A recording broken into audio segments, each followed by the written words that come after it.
Okay, welcome everybody to the Conservation Commission meeting of December 8th, 2022. It is now 6:31. I'd like to call the meeting to order. Thank you. I'd like to get the attendance, please, in the meeting room. I can see Grace Duffield from the advertiser here. Marty McLaughlin. Nikki Spiller from Harbor Watch. Andrew Yuan from from a high school student, the New Canaan High School. Kira Totova from New Canaan High School. Linda Andros, Commissioner. and in the back. Amateur basketball. Great, welcome. No, we still have to be counted. Welcome. On the phone is Susan Schweitzer. The Conservation Commission has quorum, so I will call the meeting to order. Thank you all for coming. We're going to start with the quick approval of the minutes from November 10th. Linda, I move to accept the minutes. any discussion? They were perfect. Approved. Thank you, Susan. We'll approve the 2023 schedule of meetings. Yes, I approve of that. Weren't there 2 meetings, 2 minutes? There were. We There need to are. approve the October 13th minutes. Thank you. All right, November and October. Well, okay, so Yes. October, Perfect. approved, all in favor? Aye. Thank you, Susan. The schedule of 2023 meetings, any concerns, any issues? Looks fine. Moved, Moved. So moved. all in favor? Aye. Thank you. Let's go right to the agenda and let's go right to the New Canaan River testing work by the high school science team, Harbor Watch. Thank you very much. And when you start to talk, speak loudly and start with whatever story you want to tell us about your river testing efforts. Yeah, so this is just a continuation of the same project that we did last year. So thank you. So our goal was to look at the different nutrients in the water in Mead Park and the Norriton Lake Rivershed, because this affects the local wildlife. We had 6 sampling days. 3 of them were like dry weather and 3 of them were wet weather days between June and October. So there were 2 days in June, 2 days in August, 2 days in October. And we had the same time frame of sampling last year. So we looked at temperature, dissolved oxygen while we were actually at the site. And then we sent over water samples to the York Analytical Lab, and we got results on total nitrogen, nitrate, ammonia nitrogen, and total phosphorus. So we have Nikki Spiller, who is our kind of coordinator, and then I'm one of the captains of the science team, and I was the project leader for this project. We had a couple people come out and do the actual testing, and our faculty advisor for the science team is Mrs. Sapolsky. And like I mentioned, the sample testing was done by the York Analytical Lab. So these are our 7 sites. 6 of them, 1 through 6, are actually within Mead Park, and the 7th one is on private property over on Indian Waters Drive, but it's all like the same kind of body of water. So the first parameter that we looked at was dissolved oxygen, and we actually measured this right away while we were at the site. So oxygen in the water, this is just used for fish and other aquatic life that need it to breathe. And it comes from algae and other aquatic plants that create oxygen when they go through photosynthesis. And then when there's decomposition within the water, the decomposers also use that oxygen in order to survive. So in the summer months, usually we're supposed to see higher levels of dissolved oxygen because it holds, the warm water holds the dissolved oxygen better. And just as a note, the Connecticut standard for this is 5 milligrams per liter. And most of our sites were above that, but a healthy level is really about 6.5 to 8 milligrams per liter, because this is when it's kind of enough for all of the different aquatic life, but not too much that it's causing any kind of overgrowth. And this year, our average was 6.947 milligrams per liter, which is a slight increase from last year's average of 6.889 milligrams per liter. So it's trending upwards, which is good. However, sites 3 and 4 were pretty consistently below the recommended levels, and those are the sites kind of near the baseball field, and then also like under the bridge. So this is a graph of all of the different days, both from last year and from this year, and you can see that it's kind of trending upwards overall, and that this year we had some higher values than we did last year. Is there do you have a hypothesis why sites 3 and 4 are lower in oxygen than either the inlets or the outlets of the area? Yeah, so site 3, it's a lot of the time when just the setup of the site, we can't really get, the water is very shallow, so we can't really get the probe to kind of be vertical all the time, and a lot of time there's a lot of sediment that kind of goes up, which could affect it. As for site 4, a lot of the times it was actually quite dry, which we noticed this year, whereas last year we usually had like plenty of water. So again, there was like sediment buildup, and you couldn't get the probe in to be like vertical like it should be, because there just wasn't enough water. Yeah, so there was a drought. So Yeah. That's true. And is there a difference in oxygen level between rainy days and dry days? Yeah, so we go back to this one. So those like first, like June 8th, August 22nd, and October 17th, I'm pretty sure were our dry days, and then the other ones were the wet sampling days. So usually on the wet sampling days, there's higher oxygen because it's, We can see that in the red bar. Yeah. 21 bar. there's like more movement in the water. Mhm. Stuff like that. And one more question, which is, at this level of dissolved oxygen, could we expect to see aquatic life in the streams? and Yes. ponds? Yeah, and we definitely saw that there were like plants on the surface of the water, and we saw a couple fish, especially in sites like 1 and 2, which are near like the big pond and the 2 like Gold Star Rock bridges. Got it. Thank you. Right. The following parameters, nitrogen, nitrogen, and ammonia and phosphorus, will be shown in the next 4 slides, and these 4 chemicals come from the same source, which is runoff from fertilizer and waste. So this first graph shows the amount of nitrogen found within 7 sites. Nitrogen is typically is good for the environment, as it supports the growth of algae as well as other aquatic plants, and that in turn creates food for animals that live there, or habitats as well. However, high levels of nitrogen can result in an overgrowth of algae, and the result of that would usually be less sunlight for plants that live at deeper parts of the lake, and the high amounts of algae growth will lead to, yes. Can you? Did someone say something? I'm sorry. I don't think so. No. I didn't ask that. go on. Okay, right. So, and the high amount of algae growth will lead to more algae deaths, and that would basically mean that the decomposition of the algae as they die would result in more oxygen being burned up in the water, and that will suffocate many of the animals that live there. Also notice that some values seem to indicate 0. Those are when when the sample site is dry, or we couldn't measure it because we couldn't access the site, or the measurement was just below a certain value, we just put at 0. So you might notice that on some of the slides. Then this is the nitrate graph for the nitrate values in the water. The green bar shows what is considered, I guess, excellent in terms of how much nitrate should be in a body of water. So below 1 milligram per liter is considered excellent.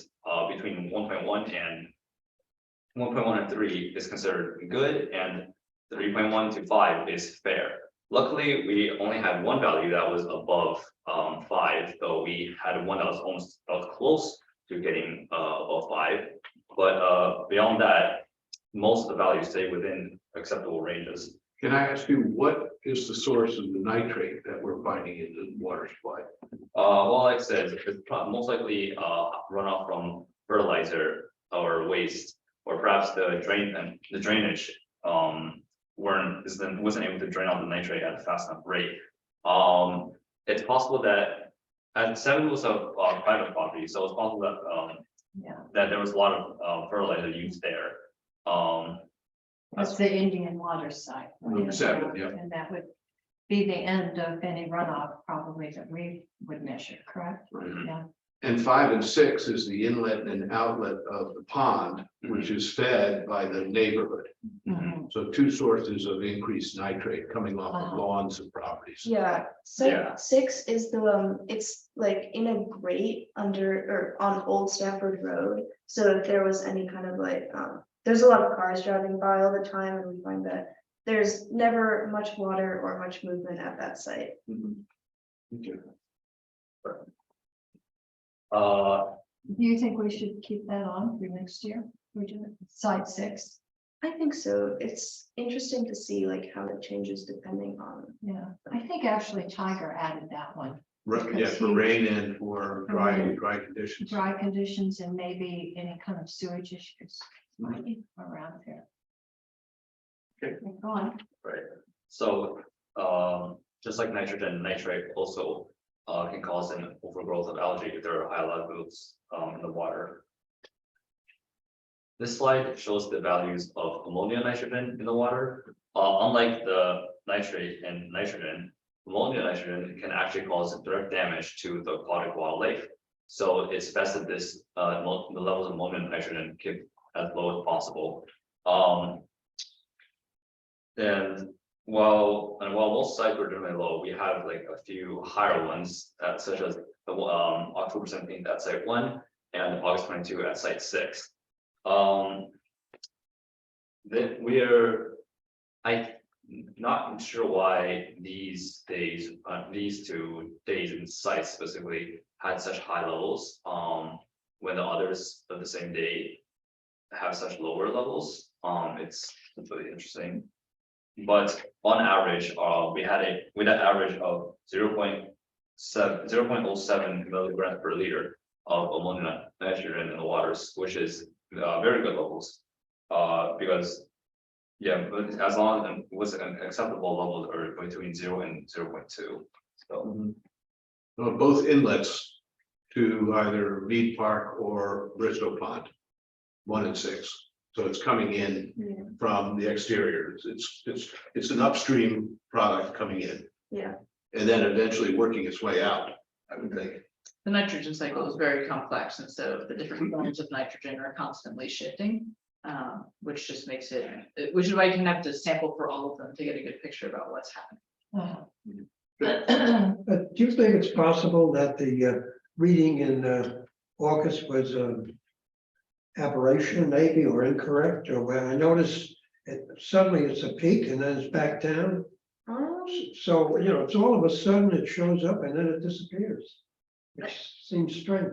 Yeah, I mean, I think we're not the ones who look at we're not the ones who like find the levels of ammonia nitrogen. That's done over at the sampling lab. So it's possible that there was, maybe some kind of contamination, but it looks like August 22nd was pretty high for all of the sites. And also since that's the one that's on Old Stafford Road, it's possible that someone could have like driven by and, something might have fallen into the gutter, or there was one day, it might have been August 22nd, when we noticed there was like soap in the water. yeah, there was like Soap suds in the water. yeah, it was like really white, Yeah. which is not good. If Not- it's from like natural sources, typically it'd be something a bit more brown. Yeah, could have been like someone washing their car. Exactly, Yes. could have been a car wash or sprayed it, or a house wash where they Yeah. spray it down and then it Right. just runs into the water. Right, Right, so again, the message is what happens upstream affects everything down. yeah, the source. Yes. coming on, this is gonna graph for total phosphorus. And total phosphorus. So the natural levels of phosphorus should be under 0.03 milligrams per liter. Although in 1986, the Environmental Protection Agency established that there should be no more than 0.1 milligrams per liter for streams that don't empty into reservoirs. So we, although like the later dates had lower levels of phosphorus, the dates for the sites on June 21st and I guess site 3 for June 8th and August, so pretty much the summer days, there was high levels of phosphorus. That looks pretty high. Yeah, very. Just 6.5 times the like maximum amount. Yeah, we did reach out to the analytical lab because that was kind of Yeah. a glaringly Yes. high, Yes, especially given the other concentrations on that day. Yeah. And they were unable to confirm whether it was a transcription error or something. So we're gonna take it at face value if that's what it was, but there is a chance that it could be transcription. You know, I wouldn't use these numbers as an example of what the whole area is like. Because Bristol is a area and Working out right for us. animal situations. So it wouldn't be perhaps indicative of what's going on in Silver Mine Pond, for instance. yeah, Well, I think there's one possible observation, and again, it's just speculative, but it is possible they treated the fields with fertilizer in that cycle, Yeah. June yeah, June cycle. that would be. I guess the question again is, what's the source? What's the source of phosphorus, generally speaking? I thought the phosphorus is the laundry detergents and, but maybe I'm wrong, or soap. What is phosphorus? Is it part of fertilizer? It can be a fertilizer. Yes, well, they definitely, that's when people fertilize their lots. Yeah, and again, it's a natural, like, it's a naturally occurring thing, so you're never gonna see like no phosphorus across the board. It's, you know, there's a phosphorus cycle as well.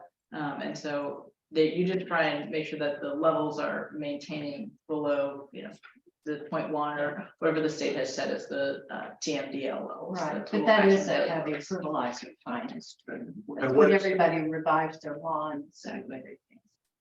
What is the negative impact of high phosphorus? Just like similarly to nitrogen and nitrate, high phosphorus, of course, since nitrogen and phosphorus come in fertilizer, you expect it to cause a large overgrowth of algae. So nitrogen, phosphorus, like, those three, I found that if there was high levels of that in water, like algae would start growing out of control and start suffocating the ecosystem there. The big Something companies. like a red tide, you see, but I don't know where that's coming from, but they say that has high phosphates in it, and in some areas of the world, it's ruining the beaches and all. Right. The big talk in like the Long Island Sound watershed is always nitrogen reduction, nitrogen reduction. We're trying to remove nitrogen at the wastewater treatment plants. But in freshwater systems, phosphorus is actually the limiting agent in plant growth. And so the algae that they're talking about. So if there's too much, the amount of plant growth that's going to happen in freshwater systems is dependent on the amount of phosphorus that's available. And so in saltwater systems, which is all of the Long Island Sound focus, nitrogen is the limiting agent. And so it just flip flops, so they're both equally important and do the same thing, that these nitrogen and phosphorus cause plant growth, depending on which one you have more of will determine how much growth can actually happen. Right, right. And this is, yeah, sorry. And it makes sense we're doing this test because we're concerned about what's happening in our freshwater streams and ponds, but we're also concerned about the downstream effect on Long Island Sound of high nitrogen. Yes, And I would say, I'm not surprised on that there might be a very high reading.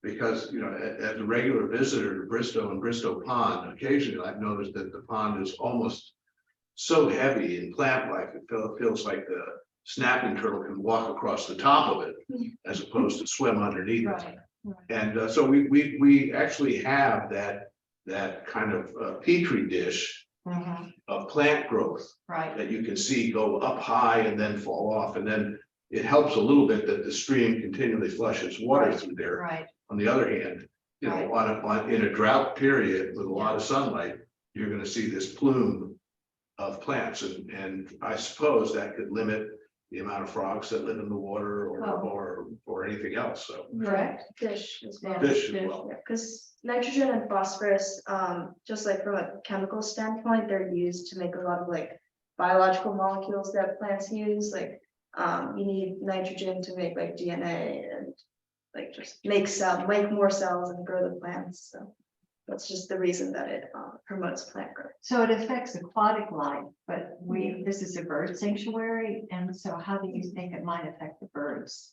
So I'm sure that I don't know much about like the specific types of birds that live at Bristow, but I'm sure a lot of them either might use like the water as They like drink water. yeah, they drink water, but they might use like the fish that live there, or possibly even some kind of aquatic plants as a food source. Mhm. And then also, like I said, with the drought, if the algae is kind of covering everything up and preventing them from drinking the water, then that has obvious Right. negative health impacts. Right, Thank you, that was great, series of explanations. yes. Moving on, one thing we noticed when looking at the phosphorus levels of this year and phosphorus level this year, last year, was that the average has increased. Last year we had an average of 0.118 milligrams per liter. This year the average was 0.281 milligrams per liter, as you can see in the next graph, where we compare the values of total nitrogen, total phosphorus, nitrate, and ammonia from 2021 and 2022. The total phosphorus level has risen considerably from last year, especially during the wet days. And another thing of is we have nitrate levels, which intrinsically enough increased during the dry days, but drops during the wet days. So and total nitrogen more or less stay constant, as well as ammonia. It's great to have this trend data because we can then develop a baseline Right, over more Right. observations, because we're now at 12 observations. right, Right, and so we'll get up to 18 or 24 and really be able to say, okay, we're seeing right. certain phenomena in our ponds. We did run some statistics on the data as well, and in 2022, there was no significant difference between the data that was collected during dry days and wet days for total nitrogen, total phosphorus, and ammonia. But there was a significant difference in nitrates, so that's an interesting trend to see. We did not see that last year. There was no significant. And so difference why last do you year. think that? I don't have a good explanation right now. I'd have to keep kind of digging around to the data in order to really see, like 3 data points. In the grand scheme of science is not a ton of data, so it can be hard to really draw some big conclusions. But we did in this graph, none of these, there's like no significant difference from 2022 to 2021. And we compared dry to dry and wet to wet. And so even though we are seeing average increases in the data, it's not significant enough to say like, oh my God, we're way worse this year than we were last year. We could be trending in that direction. I'm sorry, I think these are hard to measure. Because it all depends on when we had last rain and how much the rain came down. So in one year you had a rainy season and maybe it looked good, next year it's dry, it doesn't look good. Well, that's why we tried to sample specifically in wet and dry weather, although August did prove to be kind of difficult. Yeah. So the time they get It's always dry. It is early rain, Yeah. but it was the only wet that we could get. So you're right, yes, the weather does play a big role. We did try to capture that with this study. But there are a lot of variables, especially because the nitrogen cycle can be so complex and it's constantly changing and shifting. Well, we'll have to factor in the variables of the weather, Mhm. you know, if we continue to proceed with this testing and do some trending on it. And then- we will. You know, it's so good to see this work. It is really gratifying to see this kind of work going on. So important, and it's going to be more important as populations increase or whatever. Absolutely. You got a good future ahead of you. Yeah, and then Are you interested in going into environmental science when you're in college? Not environmental specifically, but like biological. Biology. Yeah. Same here, Mhm. actually. Mhm. This is great, this is great. Are you finished? Is it fundraiser? Yeah, just here, these look like 95%, the like I bars look like 95% confidence intervals, so I see. we literally learned this week that if they're overlapping, it means that they're not statistically different. But just as a conclusion, some sites that we should be kind of focusing on are 3 and 4, because those tended to have, you know, really low levels of dissolved oxygen and high levels of the nutrients sometimes, and then 6 also had quite high levels of nutrients, especially I believe the nitrogen and phosphorus. Right, and these are the true inlets to Bristol. Yes. So that's very helpful. I would just say on the previous slide, if you went back, at some point or another, we had these guidelines. You said, oh, you know, it should be around X or Y. Yeah. It'd be kind of interesting to see that overlaid on this chart to say Yeah. below or within bounds. Yeah, the only, sorry to interrupt, yeah, just the like values that are good, Mhm. like they change for each one of the different parameters, but I guess we can put it for like each set of bar graphs. Right, for Yeah. TN, total nitrate, Yeah, total yeah. phosphate, nitrate ammonia, would be interesting to see whether we're bouncing above or below. Right. But I share Marty's thoughts that having these tests and these results and having students do it and collect the data, which takes time and energy, is a valuable exercise for us, and it gives us a constant tool to come back and say, what are we putting on our lawns? What comes from our properties upstream that's affecting life downstream? So we do know that the And how do we baseball change? fields, And what steps yeah, can the people take? remediation on this. Yeah. We do know that the baseball fields are. That could be a source of one of these They problems. do various things on the baseball field. I won't- That's exactly why. site 3 is right by the baseball field, Yeah. so. Yeah. Well, thank you for that. Okay. Yeah, And thank you for your observation on what areas to look at carefully. Yes. And yes. we appreciate all the work you've done. Yes, Thank you all so very much. Yeah. Yeah, listen, thank you very much for coming. We appreciate your work. And God bless you for the future. Yeah, and you'll probably see your presentation on the Conservation Commission Website website. and on the audio, so Yeah. it's recorded, People will be able to listen so to. you're on record. That's good. All right, thank you, guys. Thank you. Nikki, we're gonna continue with the further discussion. You can sit in or you can go study for physics. All right. Thanks. Thank you all. Very nice to meet you. Nice to meet you. Merry Christmas. Thank you so much. You know, it's encouraging to see young people involved in that, you know? I only went out a couple times with them, but the kids that came out were very engaged. It was a good group of kids. Uh-huh. Chris, where do we get the graphics that shows that bird on there? I like that. Yeah, that was actually done by the last year's. They just used the same format, which was fine, which is good, because that gives it consistency if you don't. Yeah, because, Last year, Captain made it just one of the best meetings. yeah, and actually that consistent. So Yeah. we can continue, with this, viewpoint. But anyway, thank you very, very much. Good luck. Chris, are you with the paper? You can advertise. Thank you. Thanks a lot. Media. Yeah, I saw the paper today about the new theater going in and the half page in and you were close to going. I'm gonna get involved with that. I just think it's so important. It's, we miss them, but this is gonna be different. It's gonna be not only cinema, but more. Yeah, you get able to drink when you went.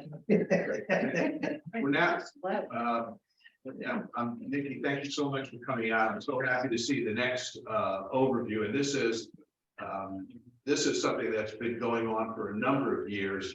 And I think we now work with DPW a little bit with Tiger's team in looking at it. So please, this is, if what we just had is a great snapshot of what's happening right in the center of town at Bristow, this is a great story. This is really the data that tells us what's happening all over town. So Nikki, over to you. Thank you. Sounds good, thank you. So I'm gonna talk to you today about what we saw in our 2022 monitoring in New Canaan. And we'll do a brief overview of Fairfield County as well. So for those of you who don't know, Harbor Watch is a water quality monitoring group. And we conduct in-stream monitoring for dissolved oxygen, conductivity, water temperature, and indicator bacteria. And in New Canaan, we're collecting E. coli data. In saltwater sites, we collect NR oxide. We collected samples approximately every 2 weeks from May through September, and we use that data to inform where pollution trackdown or mitigation efforts may be needed within the watersheds that we're working. So we monitored throughout Fairfield County this summer. We were in 22 rivers and 13 towns. Wow.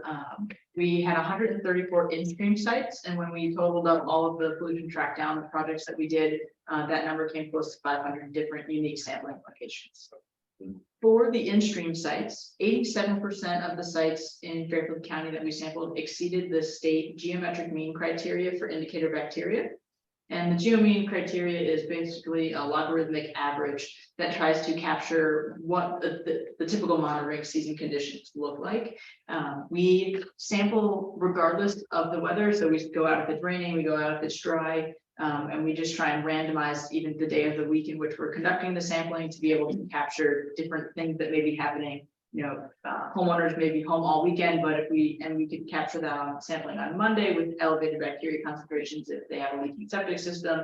But if they're, you know, away at work Monday, Tuesday, and Wednesday, and we're sampling on Wednesday, we may see lower concentration. So we just try to sample throughout the week to be able to capture the best snapshot of what's happening. Nikki, would it be fair to say that the geomean criteria from Connecticut Deep is a criteria for water to be potable, or? No, definitely not. So what we are comparing, there's multiple different levels of criteria that the state has.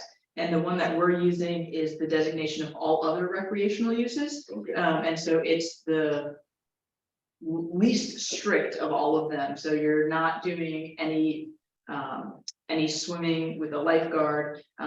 Really, people typically aren't fishing in many of these. You know, they're not using it for any kind of recreation activity. Occasionally, you know, homeowners do have their kids play and they, you know, may do a little fishing, but it's not designated to be those kind of areas. So it's actually it's the least restrictive It's criteria, the criteria. and it means, you know, don't think about drinking it. Probably not good to go recreate in it, and you might be able to fish in it, but it's certainly not a high standard. And we defer all of the like public health kind of interpretations of the data to the local health departments. If they want to use our data, great. But that's not why we're collecting the data. We're collecting the in-stream data to just understand the ecosystem health and what the water quality looks like. And our main goal is to try and identify where sewage pollution sources are entering our waterways and work with the municipalities to remove them. We know that I would say, you know, 90% of the time it's unintentional that there is some kind of sewage leak. And so we're just trying to be other resources available to find them before it gets too bad. So this is our map of all of our sampling locations, and they indicate the different colors indicate what the geomean was at each of the sites. Any of the green sites met the state criteria, and any of the yellow, orange, or red are increasingly exceeding the criteria. How many people are involved? We have a full-time staff. This summer we had a full-time staff of 5, and then we had 3 college interns who assisted with the sampling as well. And then occasionally we used some volunteers in the shoulder seasons when the college kids were back at school. So like my mom came out and helped one day. I want to say we might have even done the Norotan River. So this summer, the best river that we had was the Norotan River. The majority of the sites met the state criteria. Did you do the Silverwood River? Not this year, but we'll talk about all the individual rivers. When they dug it out this past summer, while we had a dry season, they came in with a huge machine, my God. And there for maybe 2 months, they were in there digging it out and taking stuff out of there, truckloads of sediment or whatever.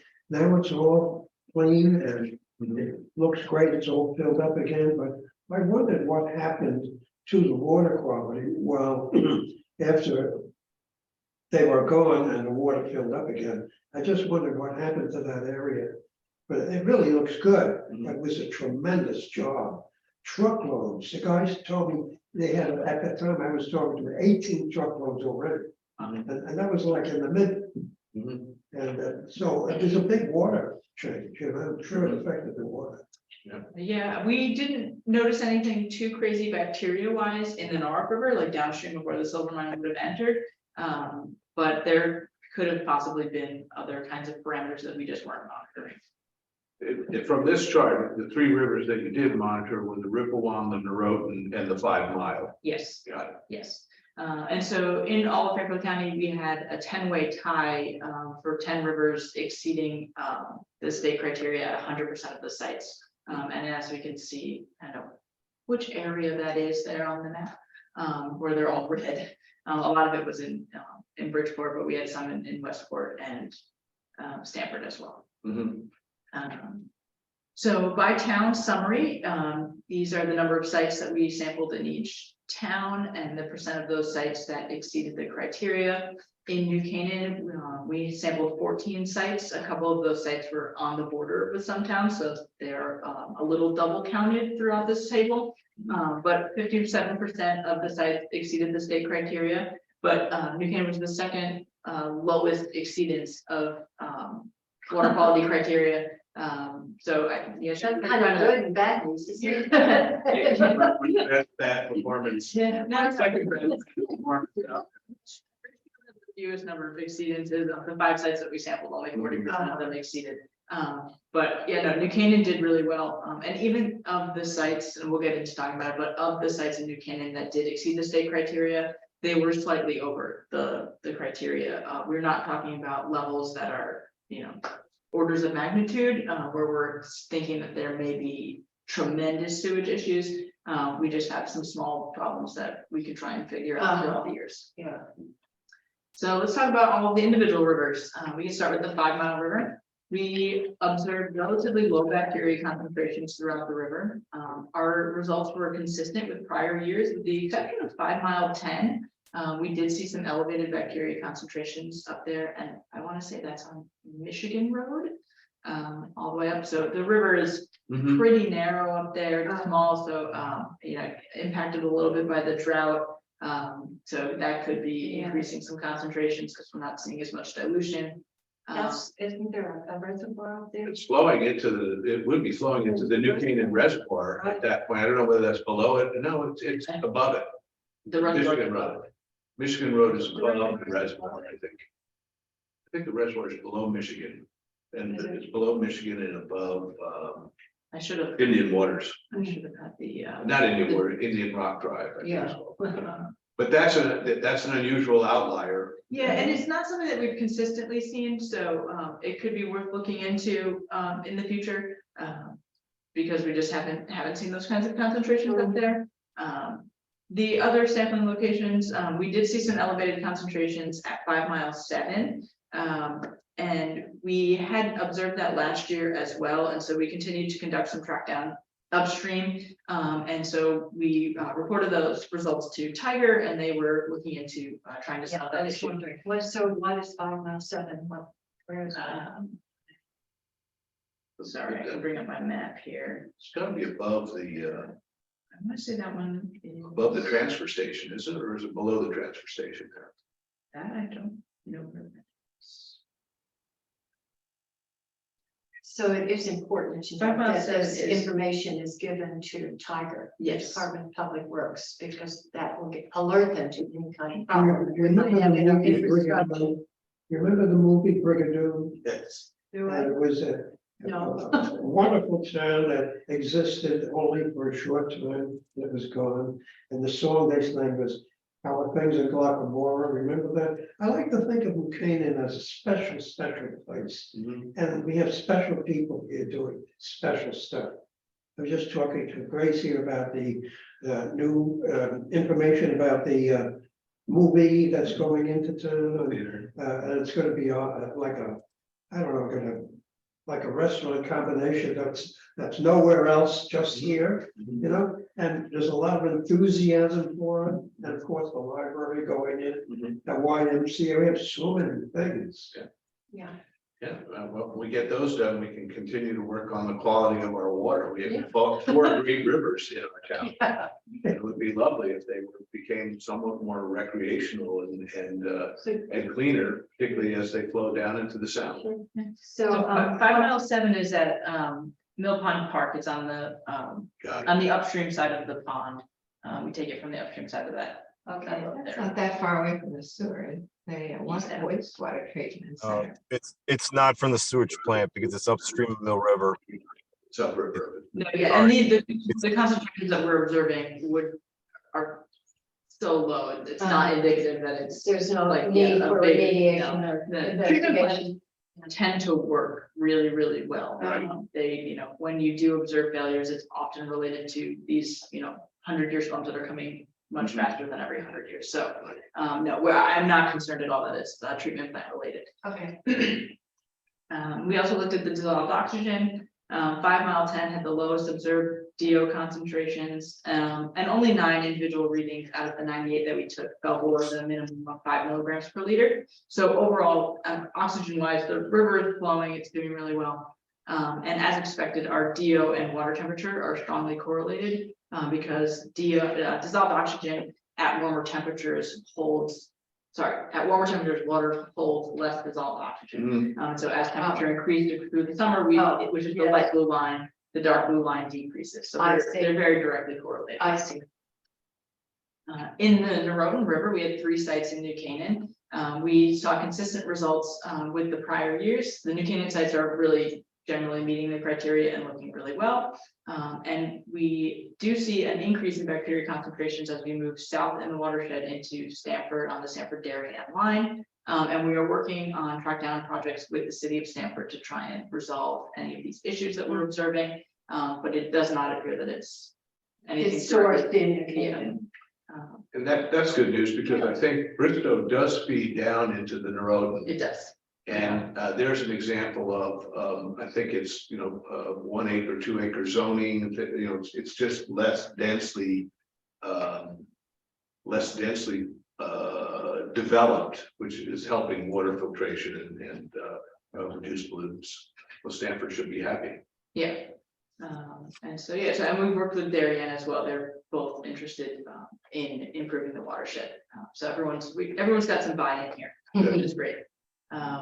As far as the dissolved oxygen, the Rodent 8 had 80% of the readings below the minimum criteria, which is kind of interesting, but it is kind of located below a pond on a private property. And so that settling and algae growth and decomposition could be contributing factor to that. All sites except Rodent 3 had at least 1 sampling event below the minimum criteria, but on average, we're talking about concentrations that were much higher than that. So it looks pretty good. And with the warmest temperatures in July and August, that's when we saw our lowest DO. In the Riverwalk, there are 1, 2, 3, 4, 5 sampling locations in New Canaan or on the New Canaan Stanford border.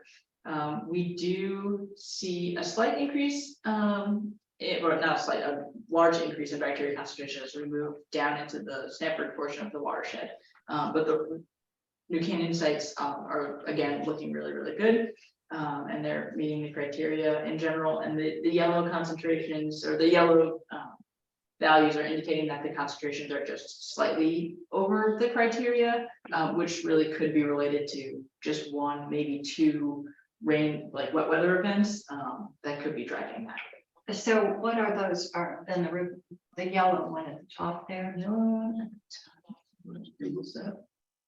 Down Cascade Road, maybe, no, it looks maybe lower. That's what because that's kind of where I That's live. kind So is it you? No.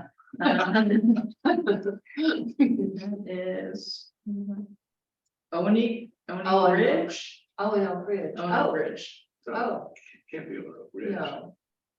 River 19, that has to be something else. Oh, sorry, I thought you said 12. That was, Oweney Bridge is 12. all That's the way where it to the top. intersects, that makes sense, but River Nah, must be close to Ponus and Cascade Road. 9 is right there on Cascade Road. Got it.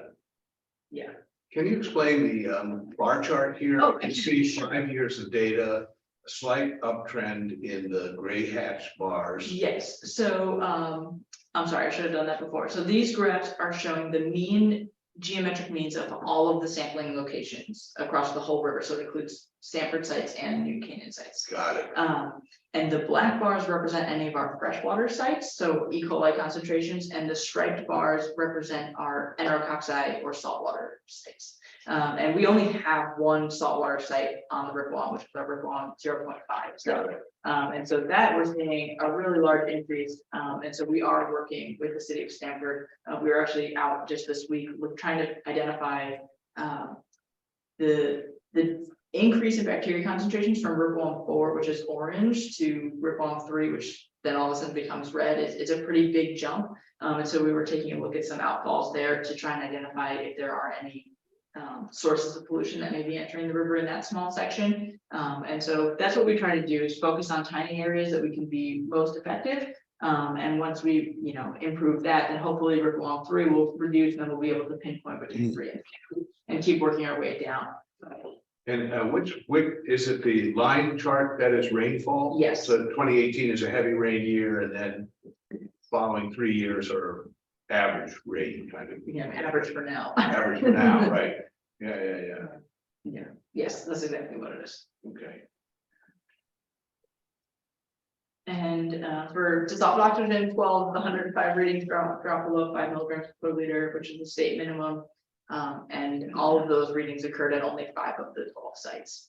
So we're not overly concerned about dissolved oxygen at this point in the river. Is there, I'm sorry. So when you get, let's say, a reading that's below par and it's not good, and can you use that to try to affect change in the areas that are bad? As far as dissolved oxygen goes, what Harbor Watch does, it doesn't have a tremendous impact on the work that we're doing, because our focus is identifying where the bacteria concentrations are highest, and then working upstream from that, whether it be taking additional in-stream sites or identifying where stormwater outfalls are discharging, and there may be cross-contamination between the sanitary sewers and storm sewers, which often run very close to each other. So that's where our focus is. People who are concerned in dissolved oxygen concentrations are organizations such as Trout Unlimited, who we share our data with, because the dissolved oxygen is important for fish populations, and as well as our temperature data. They like seeing that, because trout is a cold water species, and so they want to make sure that we're not seeing tremendous increases in water temperature, especially during the summer months. But yeah, what we're focusing on primarily is the bacteria data. But as we were collecting this data, the state said it's easy, it's, really, it's a kind of a one-time cost. We buy the meter and then minimal upkeep throughout the season. But we can easily add the site when we're taking our water sample, get dissolved oxygen temperature and conductivity data, which then the state uses in their assessments as well for aquatic life. I would imagine, one of the things we did in Bristol is we added some more rock levels to increase turbulence in the stream. Aeration. Yeah, what was the term? Aeration. Aeration, that's it. Yes. As a tool, but I don't know whether anything like that is practical more broadly to increase aeration of the water. But I guess Trout Unlimited must have some ideas. Yeah, as to what- and really the DO concentrations that we're seeing throughout the county, a good 95% of the sampling locations are not indicating that dissolved oxygen is low dissolved oxygen is a chronic problem. We're seeing more acute, especially driven by the very warm temperatures we had this summer and the lack of rainfall. So we're not surprised, because when we were seeing the low dissolved oxygen concentrations was during that time period. Yeah. And it's not surprising. So some areas are not good for swimming, but you can fish there. That's not our determination, but Yeah, but I mean, but yes, can you eat theoretically. the fish? Oh, that I don't know. I'm not a fisherman. It is an interesting observation and very helpful temperature and oxygen inverse. Yes, they're very correlated. Now I have. $20, $15, $20 a little piece of fish. So what are our next? What are our next steps with this data? We are now just trying to share the data in our year-end report, which was released earlier this month. It's available currently on our website. If you haven't seen a copy of it yet, I pulled a lot of the graphs that I showed here today from that, but there's also some detailed information and more like daily bacteria concentrations that you can see. We're going to be sharing the data with Connecticut Deep for their work assessment work in their integrated water quality report. So we're wrapping that up now to share with them. And then I've been in talks with Tiger to set up a meeting to discuss what we observed this year, talk about track down priorities, and just, prioritize for the future of what we can do. And we're planning on continuing monitoring in 2023 in New Canaan. So we're going to be taking a look at the 5 Mile River, the Norotan River, and the Silver Mine. There you go. Okay. So remind So me. we are trying to get back into the sector. And Riverwalk is looking pretty good in New Canaan, so it's had pretty good reviews, so let's go check it out. That's wonderful. Yes. And the Conservation Commission wants to continue to support this effort. Well, this turns right into my next slide. Thank you so much. No, your support is greatly appreciated. Without you, we would really not be able to get this work done. General monitoring is starting to become harder to fund at the state and federal level. And so it's really important that there's community support through conservation commissions and especially the New Canaan Community Foundation. They've been a long-term supporter of us. So it's important to have that support to be able to continue to do our monitoring to track changes over time, understand the ecosystem health and catch problems that should arise. That's great. Tiger, I can see that you're on. I don't know whether you're muted or not, but do you have any comments regarding the findings?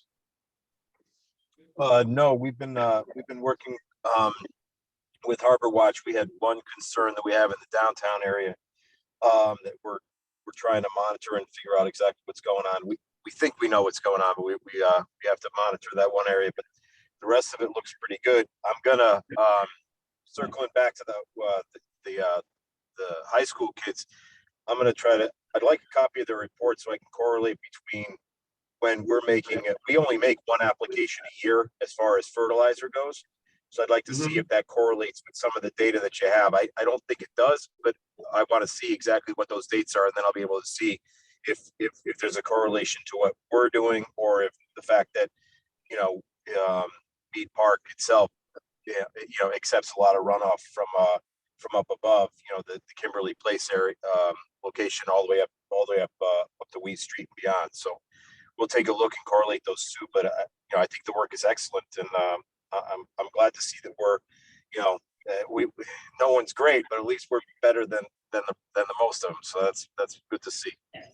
Yep, we have a good position. There's still room for improvement.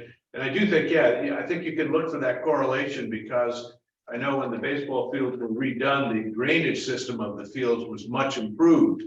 And that may be why the fertilizer could make its way out faster, if it gets applied and then a heavy rain. But that said, we know what it's there, and that may be one small step to moderate what's going on. The same thing for the whole neighborhood that feeds into Bristow, from Park, on the other side of Park Street and Old Stamford Road.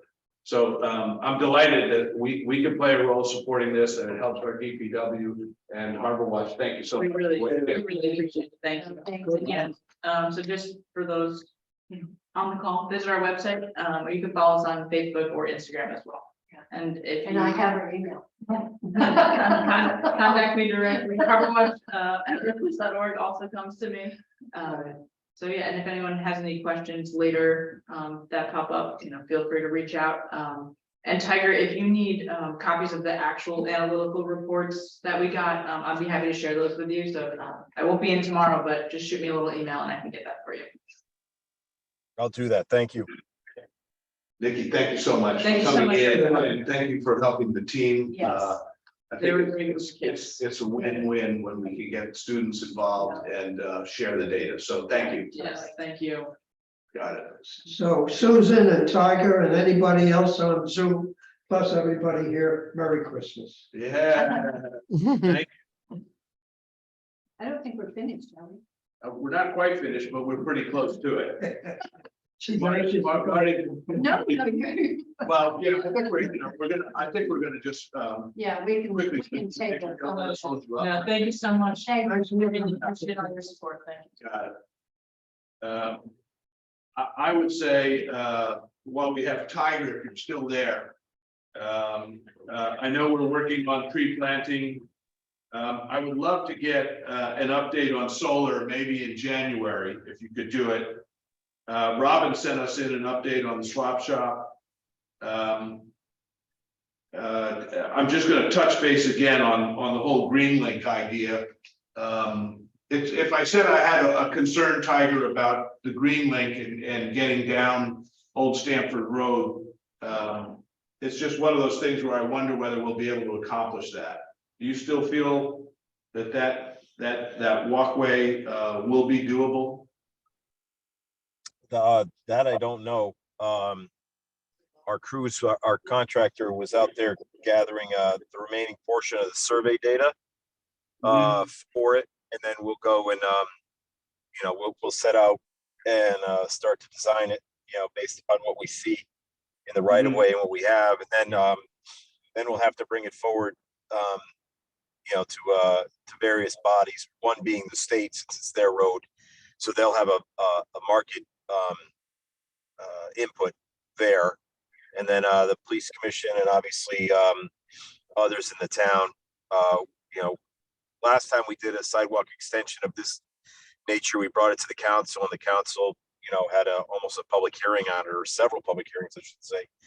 And we'll go through that as well, to hopefully maybe address residential concerns. I don't think we'll be able to address every single residential concern, but I'd like just to get through the design phase and then see exactly what might be the art of the possible.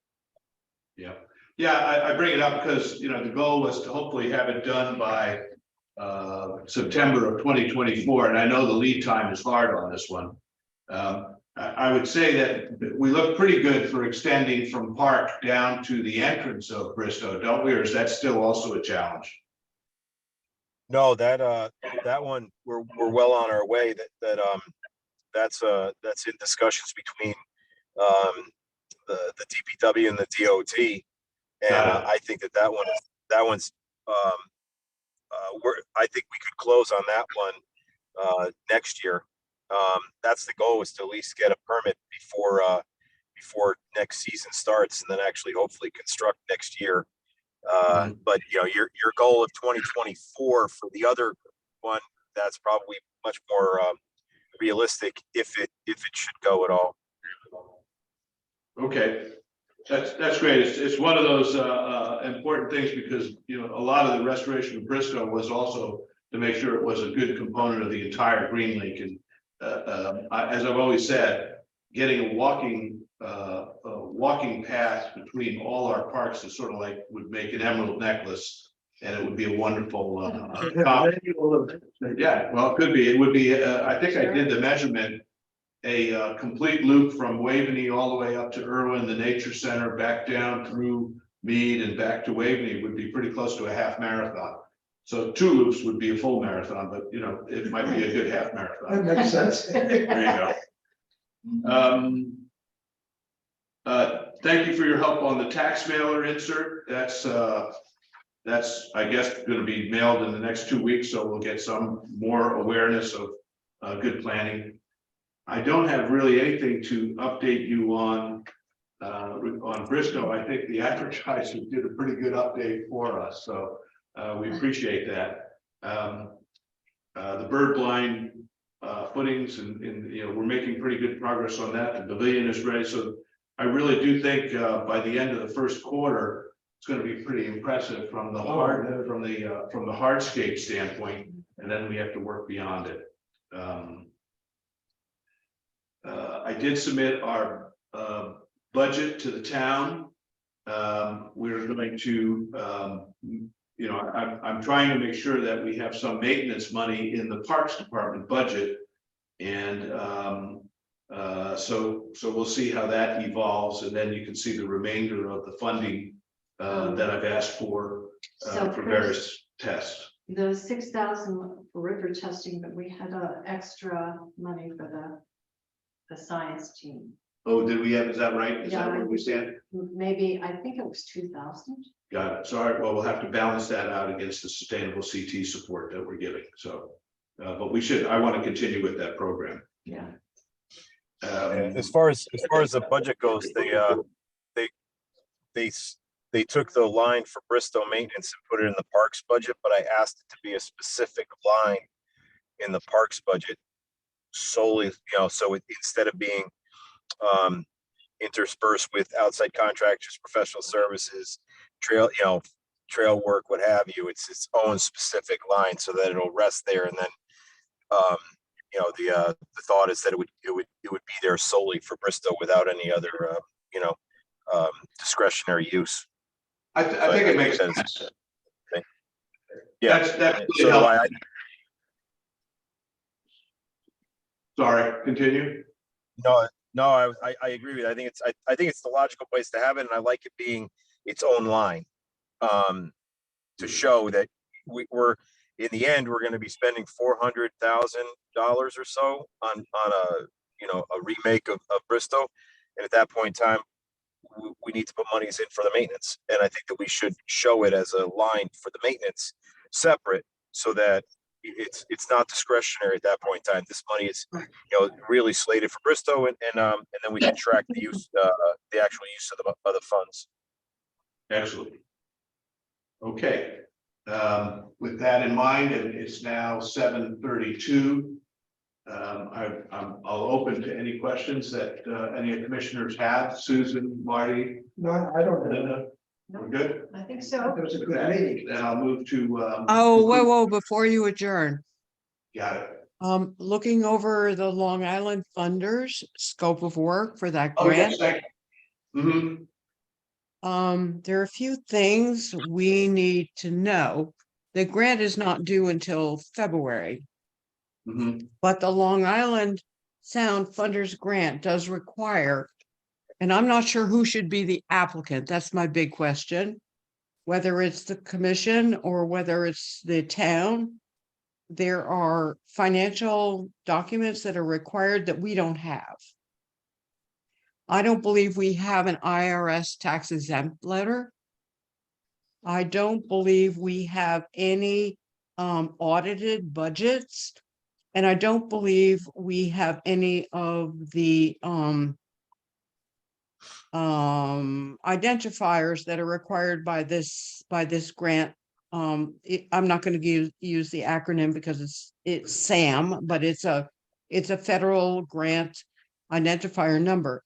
So if we could apply through the town, we could eliminate these issues if that's a possible. And I would suspect. Go Tiger. Sorry, the town has a grant policy, and we also have a new grant writer. So I would suggest that maybe we sit down. Greg Riley used to be the advertiser editor. So I suggest that we sit down with him, because we want to make sure that we follow the grant policy, and we should realistically, work with the grant writer to help us write the grant. Fantastic. To make sure that so I can set something up to sit and meet with Greg and figure it out. That would be very helpful.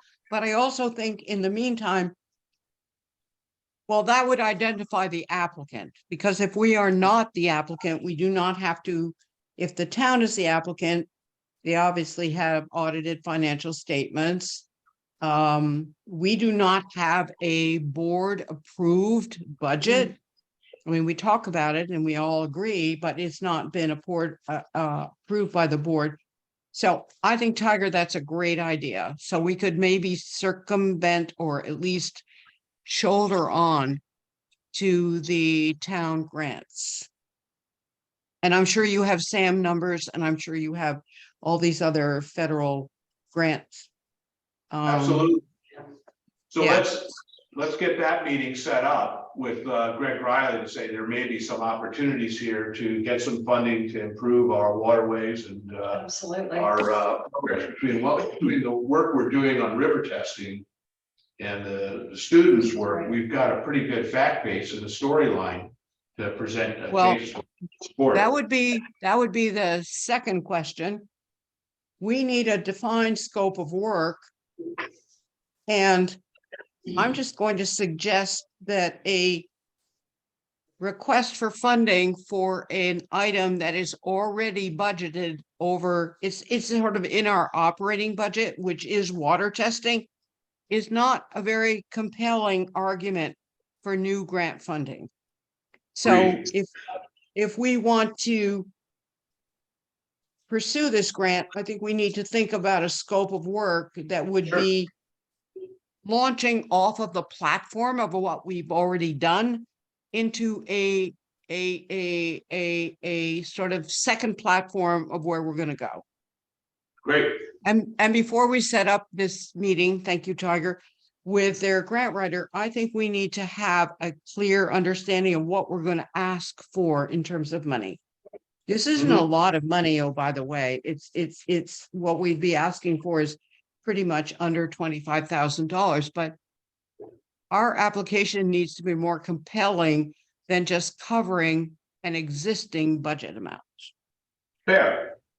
Well, we have the forms, and often the grant, the grants you can apply for are indicated by what they offer. So we'll have to figure out if there is something within that. And the grant writer should be able to help us identify and how to define what the scope and whatever. It was, I completely forgotten about the fact that we do have somebody who helps us write grants. So let's get that set up. And if there are any questions for follow-up, Tiger, we can write a note to Greg right now and say, let's meet and talk about potential Long Island funding for some of our rivers and streams and improving that. It's not due till Right. February, so, but it is a system that requires a little organization here. And so I think we definitely need to do that. Uh-oh. Okay, thank you, Susan. Tiger, thanks for joining. No problem. 7:38. I moved No, to whoa, wait, I have one more thing to bring up.